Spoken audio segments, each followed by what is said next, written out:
Hi hello नमस्कार, कसे आहात सगळे? मजेत ना? मी वैशाली पुन्हा एकदा स्वागत करते माझ्या वैशाली ब्लॉग या यूट्यूब चॅनलवर। आज माझ्या शेजारी राहणाऱ्या माझ्या मैत्रिणीच्या घरी गौराईचे आगमन होत आहे। गौराईच्या आगमनासाठी आम्ही माझ्या मैत्रिणीच्या घरी आलेलो आहोत। गणपती बाप्पा मोरया, मंगलमूर्ती मोरया। गणपती बाप्पाचे धूमधडाक्यात सर्वांच्या घरी आगमन झालेच असेल। आता आपल्याला उत्सुकता लागली आहे, ती म्हणजे गौरीच्या आगमनाची। घरामध्ये गौराई कशी आणतात, घरामध्ये गौराई कशी बसवतात ते आपण ह्या व्हिडिओमध्ये पाहणार आहोत। म्हणून हा व्हिडिओ सर्वांनी शेवटपर्यंत आवर्जून पहा आणि आपल्या सर्व नातेवाईकांना आणि मित्रमैत्रिणींना हा व्हिडिओ नक्की शेअर करा। आणि हा व्हिडिओ आवडल्यास माझ्या चॅनलला लाईक शेअर सबस्क्राईब नक्की करा। चला तर बघूया आज आपण गौरीचे आगमन कसे करणार आहोत आणि गौरीची स्थापना कशी करणार आहोत ते। गणेश चतुर्थीला गणपती बाप्पाची स्थापना आपण आपल्या घरी करतो आणि त्यानंतर 2-3 दिवसांनी ज्येष्ठ गौरीचे आगमन केले जाते। अखंड सौभाग्याची प्राप्तीसाठी घरामध्ये सुख समृद्धी नांदावी म्हणून ज्येष्ठ गौरीचे पूजन केले जाते। गौरी या ठरलेल्या दिवशी येतात आणि ठरलेल्या दिवशी जातात, त्यामुळे 3 दिवसाच्या माहेरपणाला आलेल्या या गौरींचे माहेरपण अगदी थाटामाटात केले जाते। म्हणजे गौरी ही आपल्या घरी येणाऱ्या 3 दिवसांची पाहुणीनच असते आणि ती माहेरवाशीण म्हणून आपल्या घरी येत असते। त्यामुळे आपण सर्वजण खूप आनंदाने आणि उत्साहाने गौरीचे आगमन करतो। अनेक घरांमध्ये आपापल्या चालीरीतींप्रमाणे गौरीचे आगमन करतात आणि गौरीची स्थापना करतात। 3 दिवस चालणाऱ्या या उत्सवामध्ये पहिल्या दिवशी गौरीचे आगमन, दुसऱ्या दिवशी गौरीचे पूजन आणि तिसऱ्या दिवशी गौरीचे विसर्जन केले जाते। गौरी माता म्हणजे पार्वतीचं दुसरं नाव आहे। अनेक घरांमध्ये गौरीचे आगमन खूप थाटामाटात केले जाते। अनेक ठिकाणी वेगवेगळ्या गौरींची स्थापना केली जाते। काही ठिकाणी उभ्या गौरी असतात तर काही ठिकाणी बसलेल्या गौरी असतात। आपल्या घरांमध्ये पूर्वीपासून जी परंपरा चालत आलेली आहे त्या पद्धतीनेच आपण गौरीची स्थापना करायची आहे। गौराई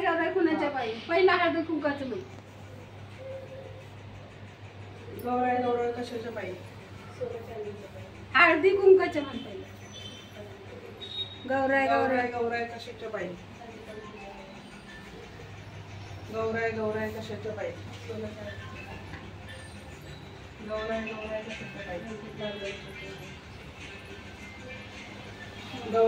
कशाच्या पायी? गौराई घरात घेण्यापूर्वी आपण संपूर्ण घर स्वच्छ करून घेतलेले आहे। घराबाहेर छानशी रांगोळी काढून घेतलेली आहे। अंगणात तुळशीची पूजा करून घेतलेली आहे। गौराई घरात घ्यायच्या आधी काही तयारी करून घेतलेली आहे। एका परातीमध्ये थोडे गहू घेऊन त्यावर गौरीचे मुकुट बसवले आहे आणि त्या गौरीच्या डोक्यावर एक नवा ब्लाउज पीस टाकलेला आहे आणि त्या गौराईला नथ घातलेली आहे। गौराईची सर्व तयारी करून झालेली आहे। आरतीचा ताट पण तयार करून झालेला आहे आणि 5 स्त्रियांना बोलून गौराईची पूजा करून घेतली आहे। गौराईला हळदी कुंकू अक्षता लावून पूजा करून घेतलेली आहे। गोड साखरेचा नैवेद्य दाखवला आहे आणि त्या तुळशीची पूजा करून झाल्यानंतर मग गौराईला घरामध्ये घेतलेली आहे। गौराईला घरात घेताना गौराई कशाच्या पायी? गौराई सोन्या चांदीच्या पायी असे म्हटले जाते। गौराई कशाच्या पायी? सोन्या चांदीच्या पायी।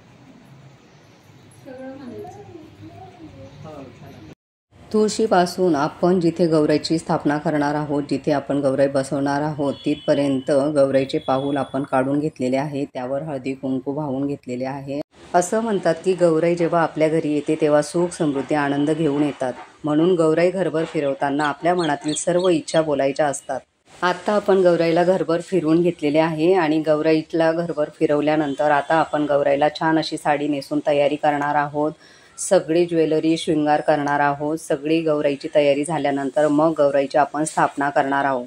गौराईची छान अशी तयारी झाल्यानंतर मग आपण गौराईची पूजा करणार आहोत। गणपती बाप्पाच्या समोर दोन्ही गौराईंची आपण स्थापना केलेली आहे। गौराईची पूजा करताना प्रथम आपण गणपती बाप्पाची पूजा करून घेतलेली आहे। गणपती बाप्पाच्या पूजानंतर आपण गौरीची पूजा करून घेतलेली आहे। गौरीची पूजा करताना आपण गौरीसमोर विळा ठेवला आहे। गौराईची पूर्ण स्थापना करून झाल्यावर आपण गौराईची खणा नारळाने ओटी भरून घेतलेली आहे।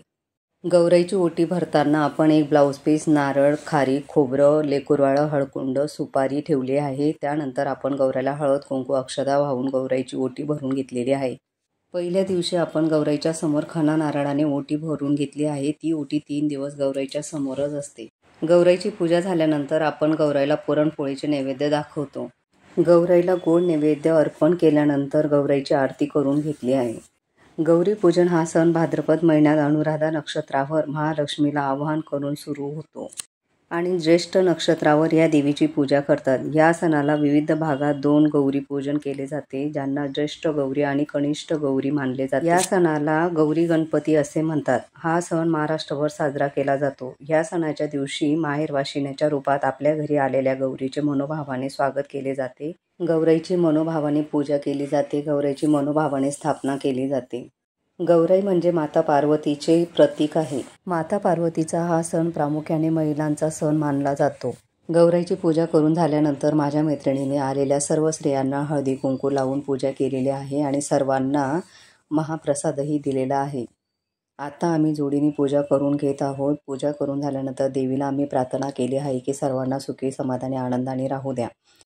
तुम्हा सर्वांना आमचा हा गौराई स्थापनेचा व्हिडिओ कसा वाटला ते कमेंटमध्ये नक्की सांगा। तुमच्याकडे गौरी स्थापना कशी केली जाते तेही कमेंट करून नक्की सांगा आणि व्हिडिओ आवडल्यास लाईक शेअर सबस्क्राईब नक्की करा।